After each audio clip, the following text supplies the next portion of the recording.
तनिक और खा लो पुत्र। अब क्षमा करें माता, मेरे उदर में तिल पर स्थान शेष नहीं है, अब मैं और नहीं खा सकता। महोत्कट, कहीं ऐसा तो नहीं कि पार्थिव शिवलिंग पर जल और पुष्प चढ़ाने की शीघ्रता के कारण तुम खाने से मना कर रहे हो? देवी अदिति, जब महोत्कट की इच्छा नहीं है तो आप हट ना करें। हाँ माता, हट ना करें आप।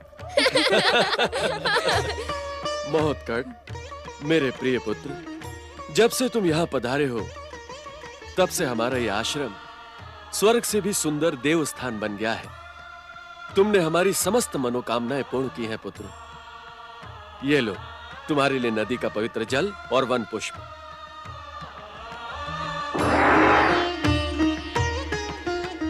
ओम नमः शिवाय, ओम नमः शिवाय, ओम नमः शिवाय, ओम नमः शिवाय, ओम नमः शिवाय।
देखे पिताश्री, दैत्यों का भयानक रूप अपने भीतर छुपाए ये स्त्री नागिन के समान फनफनाती क्रोध से इसी ओर आ रही है।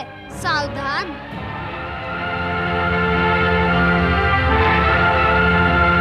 प्रणाम दीदी, आप यहाँ पधारे।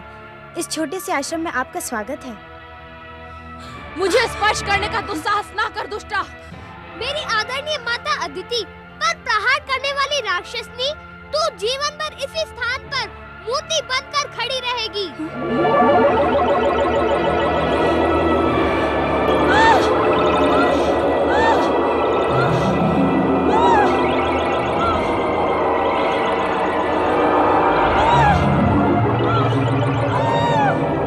ऐसा ना करो पुत्र, ये तुम्हारी बड़ी माता है, तुम्हारे लिए पूजनीय है। इन्हें दंडित ना करो पुत्र, इन्हें अपनी दृष्टि प्रभाव से मुक्त कर दो पुत्र। रहने दे देवी अदिति, इसके लिए यही उचित होगा। अब इसकी दृष्टि इस आश्रम पर भी पड़ गई है, ये हमें यहाँ भी शांति से नहीं रहने देगी। नहीं नहीं स्वामी, ये हमारी बड़ी बहन है। मेरे इस आश्रम में इनके साथ दुर्व्यवहार नहीं होना चाहिए। आप महोत्कट से कहें कि वो दीदी को अपने दृष्टि प्रभाव से मुक्त कर दे। माता, इस राक्षसी के लिए आंसू बहाना उचित नहीं है। नीति कहती है शठम प्रति शठ्यम, शठ के साथ शठ जैसा ही व्यवहार करना चाहिए। नहीं नहीं महोत्कट, दीदी को अपने दृष्टि प्रभाव से मुक्त कर दो। यदि मैंने इस राक्षसनी को अपने दृष्टि प्रभाव से मुक्त कर दिया तो यह आपके लिए ही पुनः घातक सिद्ध हो सकती है। मुझे सब कुछ स्वीकार है महोत्कट, परंतु दीदी का अपमान स्वीकार नहीं। इस समय दीदी हमारी अतिथि हैं। एक अतिथि के साथ ऐसा दुर्व्यवहार उचित नहीं है। अतिथि देवो भव। इन्हें मुक्त कर दो पुत्र, इन पर दया करो पुत्र, दया करो। मुक्त तो कर देता हूँ, परंतु क्षमा करना माता, आपकी दीदी अथवा मेरी बड़ी माता मेरी दया के योग्य नहीं है।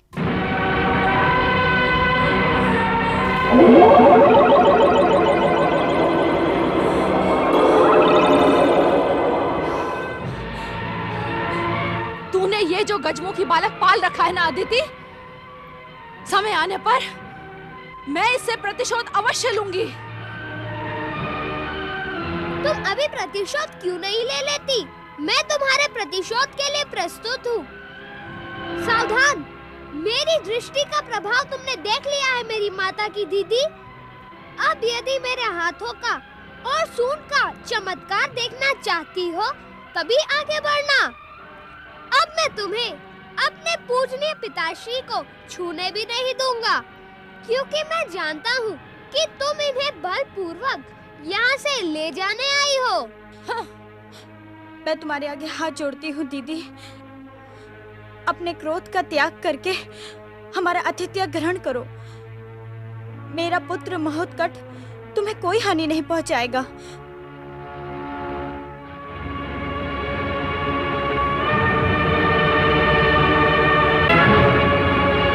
मुझे कुछ नहीं सुनना। मैं यहाँ एक पल भी नहीं रुकूंगी, परंतु जाने से पहले मैं अपने स्वामी को बलपूर्वक यहाँ से लेकर जाऊंगी, जिस पर तूने अधिकार कर रखा है। बड़ी माता, पति पर बलपूर्वक नहीं प्रेम पूर्वक अधिकार किया जाता है। मेरे और मेरे स्वामी के मध्य आने का दुस्साहस ना कर गजमुखी। आपके स्वामी मेरे पूज्य पिता हैं। मेरे और मेरी माता के लिए प्राणों के समान हैं। इन्हें ले जाना तो दूर, यदि आपने इन्हें छूने का भी साहस किया तो इस बार मेरा दृष्टि प्रभाव आपको मूर्ति नहीं खंड खंड करके बिखेर देगा। दुष्ट गजमुखी, तू कुछ भी कर ले, मैं अपने स्वामी को यहाँ से ले जाकर रहूंगी।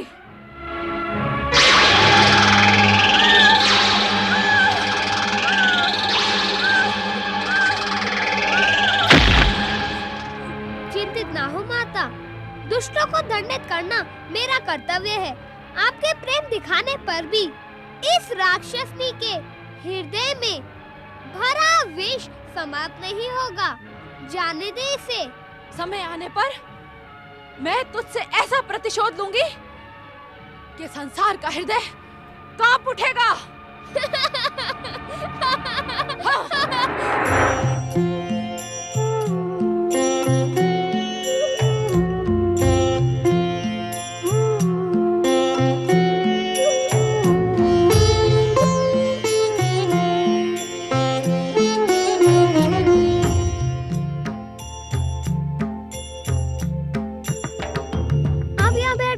आंसू क्यों बहा रहे हो मूषक महाराज?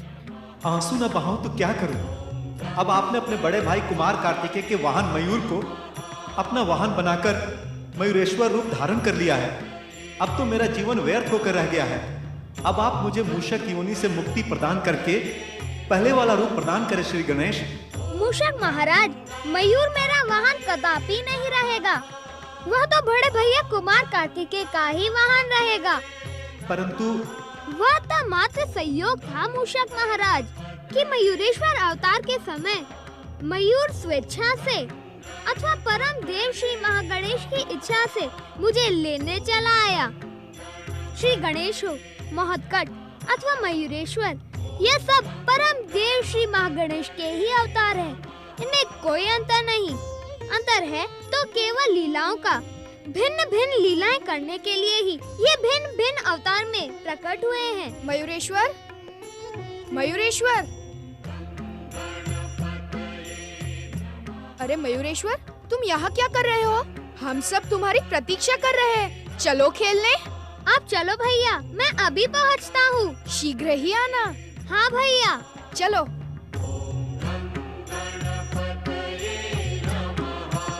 मूषक महाराज, कुछ समय के बाद ही आप अवश्य ही मेरे वाहन बनेंगे, परंतु उससे पूर्व क्या आप पुनः गंधर्व बनने के इच्छुक हो? नहीं नहीं श्री गणेश, आपकी सेवा से अधिक मेरा और कोई सौभाग्य नहीं हो सकता। यदि भावनाओं में बहकर मैंने कुछ अनुचित कह दिया हो तो आप मुझे क्षमा करें। मैंने आपको क्षमा कर दिया मूषक महाराज। अब आप माता का प्रेम से दिया हुआ यह भोग ग्रहण करें। जो आज्ञा श्री गणेश।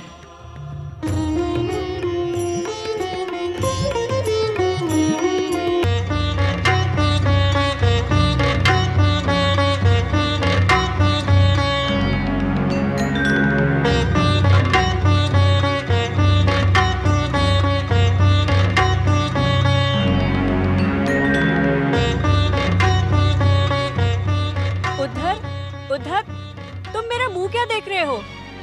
तुम कुछ करते क्यों नहीं? दैत्य माता दीदी की प्रतीक्षा करते करते हम थक चुके हैं विरजा। दैत्य माता चाहे कुछ भी कर लें, उन्हें अदिति का पता नहीं चलेगा। जब हम उन्हें नहीं ढूंढ सके तो भला वो कैसे ढूंढ लेंगी? तुम ठीक कह रहे हो उद्दत। दैत्य माता अदिति को ढूंढते ढूंढते कहीं थक गई होंगी अथवा अपने मार्ग से भ्रमित हो गई होंगी। वे हमारी स्वामिनी हैं। उनकी सहायता करना हमारा कर्तव्य है। किस प्रकार करें हम उनकी सहायता? कोई न कोई उपाय तो करना ही होगा। उपाय? क्यों न हम उसी उपाय का प्रयोग करें जिसका दैत्य माता दीदी ने प्रयोग किया था। कौन सा प्रयोग? जिस प्रकार दैत्य माता ने हमारा आह्वान किया था उसी प्रकार यज्ञ कुंड में आहुति देकर तुम भी उनका आह्वान करो।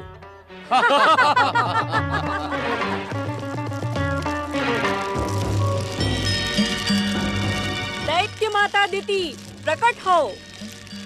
स्वामिनी प्रकट हो। दैत्य माता दीदी प्रकट हो। स्वामिनी प्रकट हो। दैत्य माता दीदी प्रकट हो। स्वामिनी प्रकट हो। दैत्य माता दीदी प्रकट हो। स्वामिनी प्रकट हो। दैत्य माता दीदी प्रकट हो। स्वामिनी प्रकट हो। दैत्य माता दीदी प्रकट हो। स्वामिनी प्रकट हो। दैत्य माता दीदी प्रकट हो। स्वामिनी प्रकट हो। दैत्य माता दीदी प्रकट हो। स्वामिनी प्रकट हो। दैत्य क्या माता मैं पाताल लोक चली गई थी जो तुम तीनों यज्ञ कुंड में आहुतियां देकर मेरा आह्वान कर रहे हो? हमें क्षमा कर दे दैत्य माता, हमसे भूल हो गई। आपकी प्रतीक्षा करते करते हम अधीर हो गए थे दैत्य माता। आपकी सहायता के उद्देश्य से ही हमने आपका आह्वान किया। क्रोध में आकर हमें पाताल लोक ना भेजे दैत्य माता, हमें क्षमा कर दे। क्या तुम तीनों ने मुझे अपने समान मूर्ख समझा है? यदि मैंने तुम तीनों को पाताल लोक भेज दिया तो उस दुष्ट गजमुख से मेरा प्रतिशोध कौन लेगा? यदि मैं वहां पुनः गई तो वो मुझे और भी दंडित कर देगा। आपको किसने दंडित किया दैत्य माता? तुम मेरी स्वामिनी नहीं हो जो मुझसे प्रश्न कर रही हो। तुम तीनों को मेरे अपमान का प्रतिशोध लेना होगा, उस गजमुख को समाप्त करना होगा। तब मैं उस कश्यप को यहाँ खींच कर लेकर आऊंगी और उस दुष्ट आदिति को दंडित करूंगी। हाँ।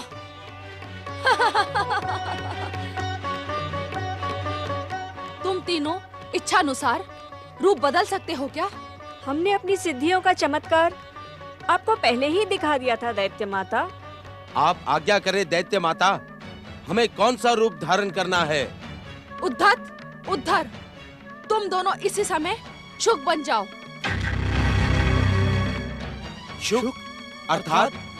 लाल चोंच और हरे शरीर वाले तोते बन जाओ तुम दोनों। जो आज्ञा दैत्य माता।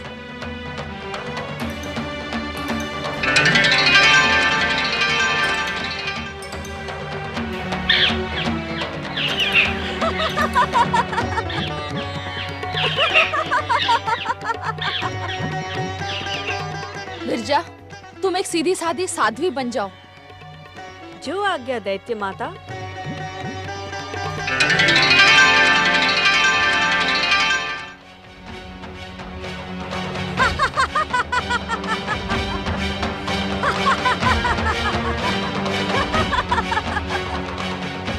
जय श्री महागणेश, जय जय शिव शंकर। दुष्टा, तू मेरे सामने मेरे शत्रुओं की जय जयकार कर रही है? तुझे लज्जा नहीं आती? यदि तुझे जय जयकार ही करनी है तो मेरी जय जयकार कर। दैत्य माता दीदी की जय हो। अब मुझे विश्वास हो गया है कि तुम तीनों उस दुष्ट गजमुख से मेरे अपमान का प्रतिशोध ले सकते हो।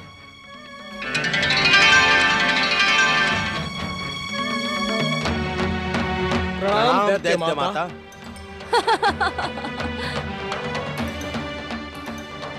विरजा, तुम्हें उस दुष्ट गजमुख को प्रेम दिखाते हुए विष पिलाना होगा। विष पिलाकर ही समाप्त करना होगा। कहाँ है वो गजमुख? दैत्य माता, मैं आपके उस दुष्ट शत्रु को समाप्त करने में एक क्षण की भी देर नहीं करूंगी। तुम तीनों आकाश मार्ग से मेरे साथ चलो। वहां मैं दुष्ट अदिति का आश्रम दिखाती हूँ, जहाँ गजमुख बालक बनकर रहता है। जो आज्ञा दैत्य माता।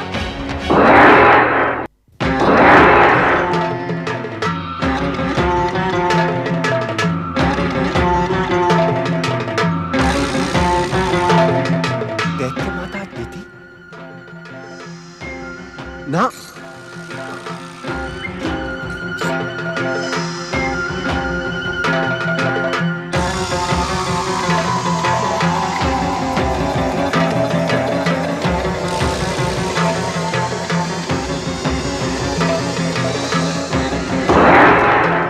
नारायण नारायण।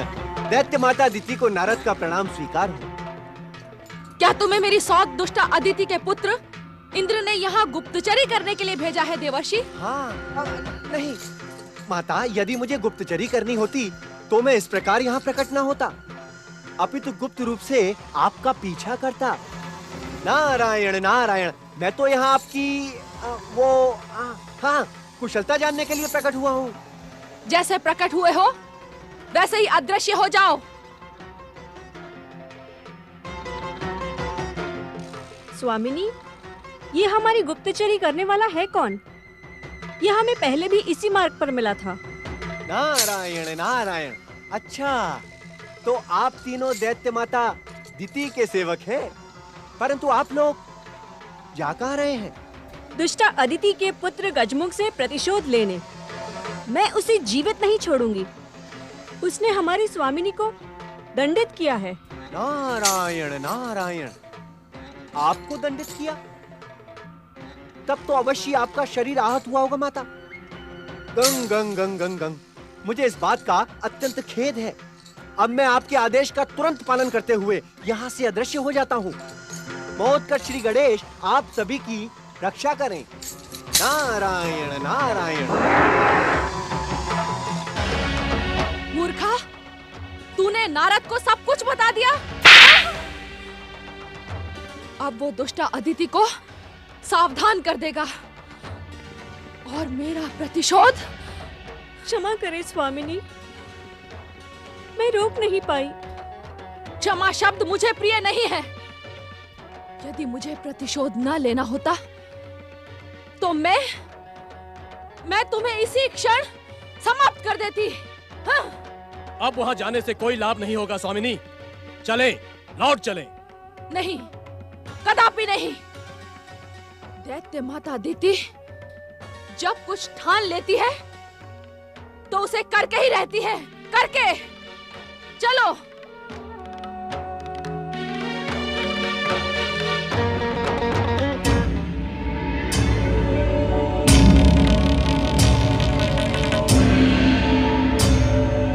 देखो, वही है वो गजमुख।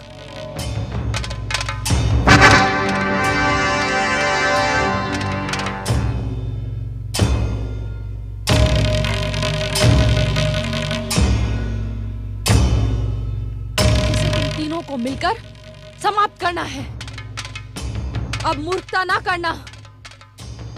उससे मेरे अपमान का प्रतिशोध किस प्रकार लेना है वो मैं तुम तीनों को समझा चुकी हूँ।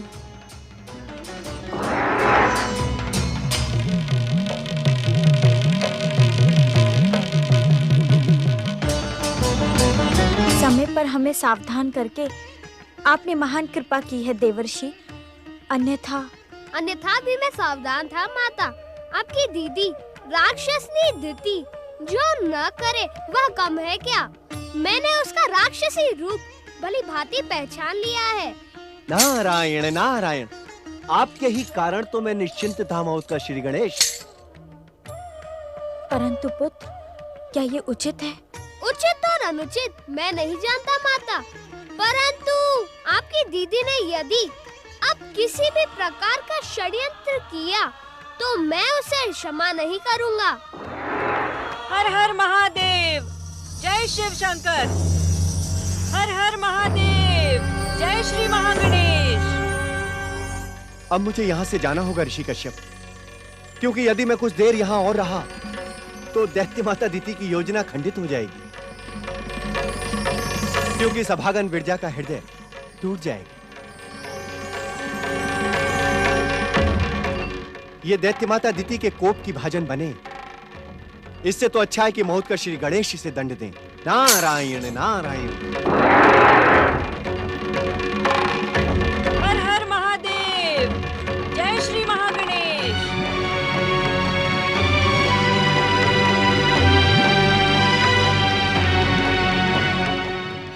पधारे साध्वी माता जी, मैं गजमुख हृदय से आपका स्वागत करता हूँ। पधारे।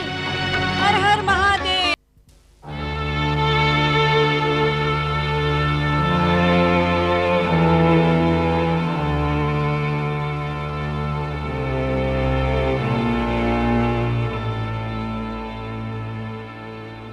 प्रणाम ऋषिवर, प्रणाम देवी अदिति।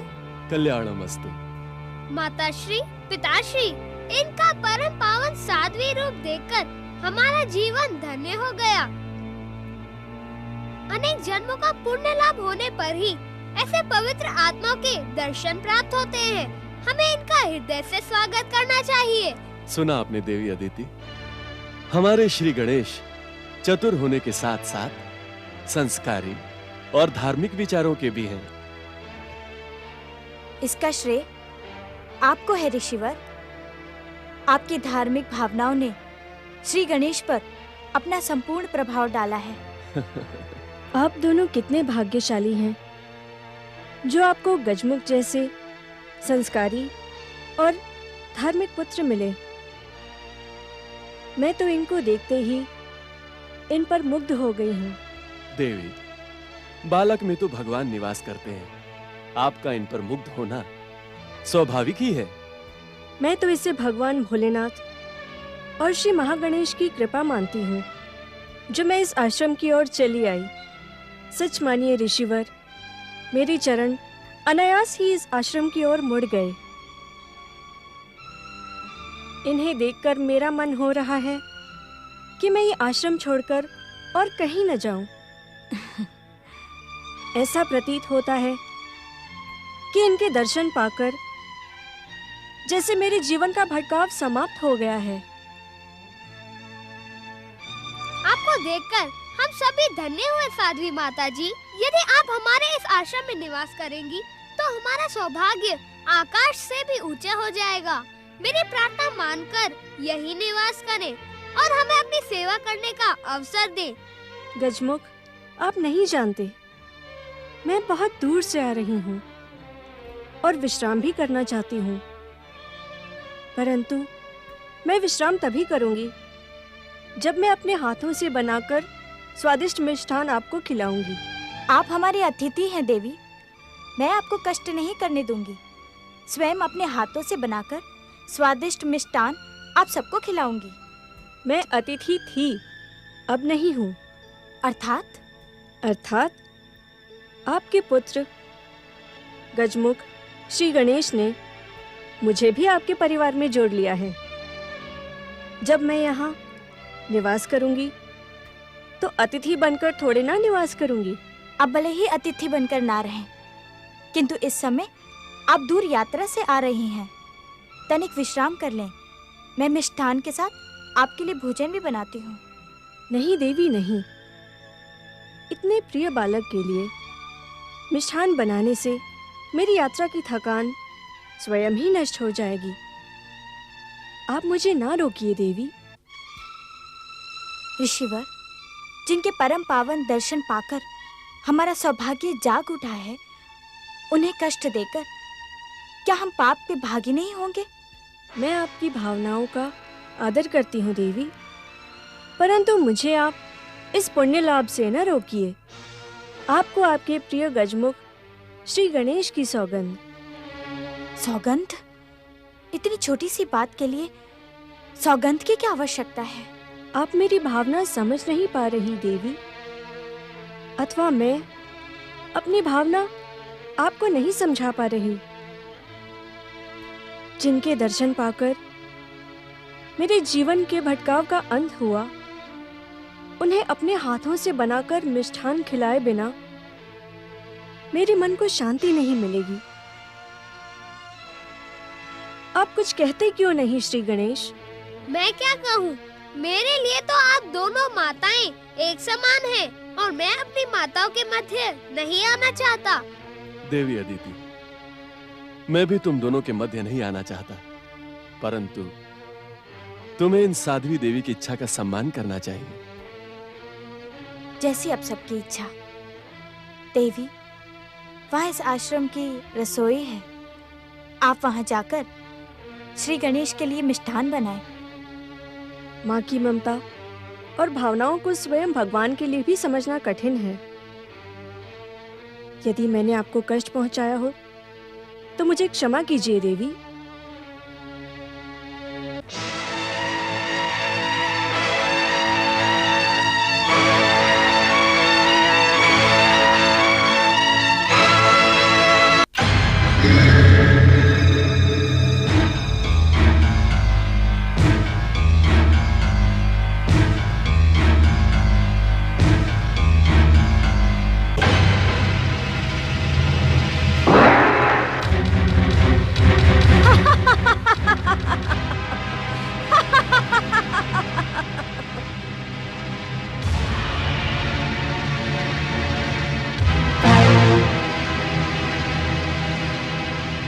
मैं तुम्हारे पुत्र को ऐसा मिष्ठान खिलाऊंगी कि उसका स्वाद बताने के लिए भी वो जीवित नहीं रहेगा।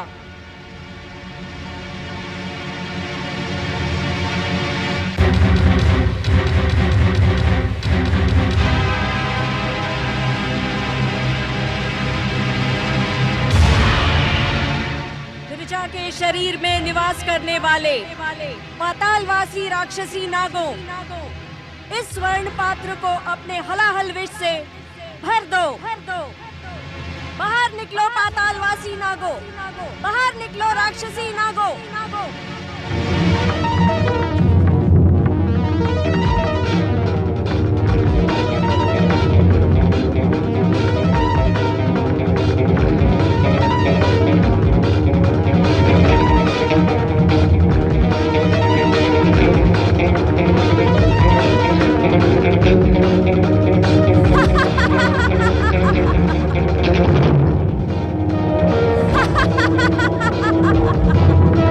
शीघ्रता करो, इस पात्र को अपने हलाहल विष से भर दो।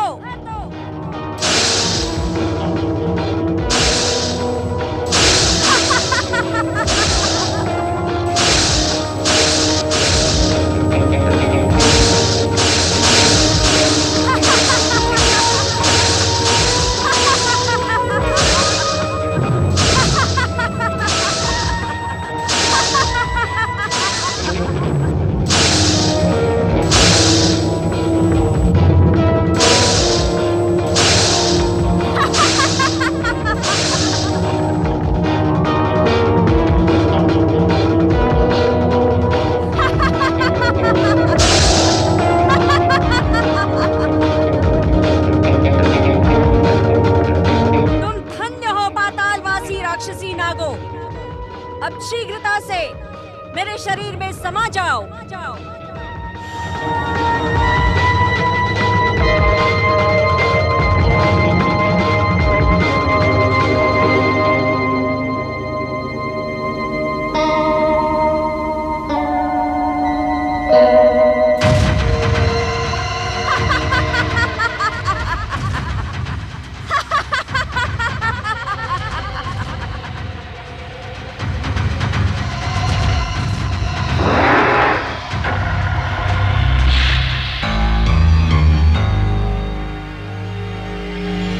स्वादिष्ट खीर।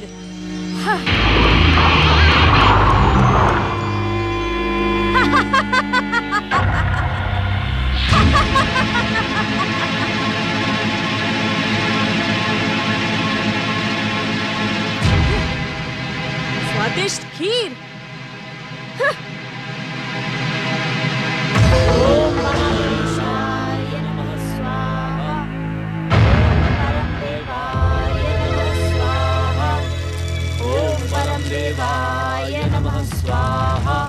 प्रिय गणेश, कहाँ हैं आप? देखिए, मैंने आपके लिए अमृत के समान स्वादिष्ट खीर बनाई है। प्रिय गणेश, शीघ्र मेरे पास आइए प्रिय गणेश। ऋषिवर, प्रिय श्री गणेश कहाँ चले गए?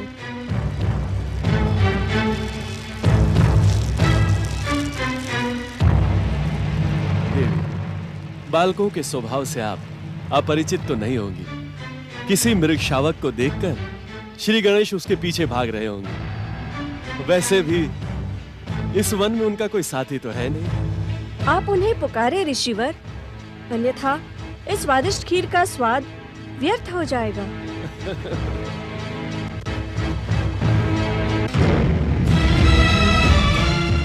क्षमा करे देवी, आज पहली बार देख रही हूँ कि किसी साध्वी के हाथों में स्वर्ण का पात्र सुशोभित हो रहा है। साधना का तो प्रारंभ ही वस्तु के त्याग से होता है। देवी अदिति, ये स्वर्ण पात्र भी मेरी साधना का सुपरिणाम है। मेरी साधना से प्रसन्न होकर भोलेनाथ ने मुझे अपनी इच्छा अनुसार वस्तु प्रकट करने का वरदान दिया है। परंतु श्री गणेश तो मुनि कुमार हैं, जिन्हें देखने मात्र से मेरे भटकते जीवन को शांति मिली हो, वे तो मेरे आराध्य ही हुए ना। अपने आराध्य को सब कुछ समर्पित करना ही हमारी परंपरा है। आओ आओ पुत्र महोत्कट श्री गणेश, आओ। देखो, देवी साध्वी तुम्हारी प्रतीक्षा कर रही हैं। आप कहाँ चले गए थे श्री गणेश? देखिए, मैंने अपने हाथों से स्वयं आपके लिए ये स्वादिष्ट खीर बनाई है।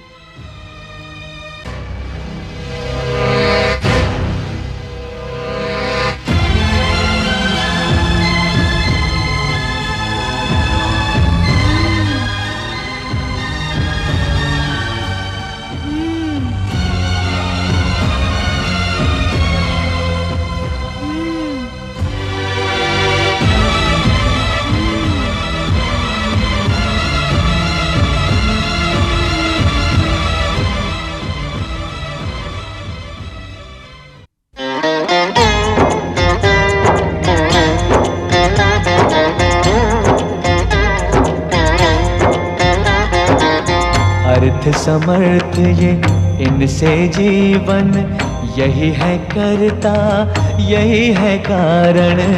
अर्थ समर्थ ये इनसे जीवन, यही है करता यही है कारण। सारे जगत के भाग्य विधाता, दुख हरता ये है सुखदाता। श्री गणेश श्री गणेश श्री गणेश श्री गणेश श्री गणेश श्री गणेश श्री गणेश श्री गणेश। नमः शिवाय नमः शिवाय।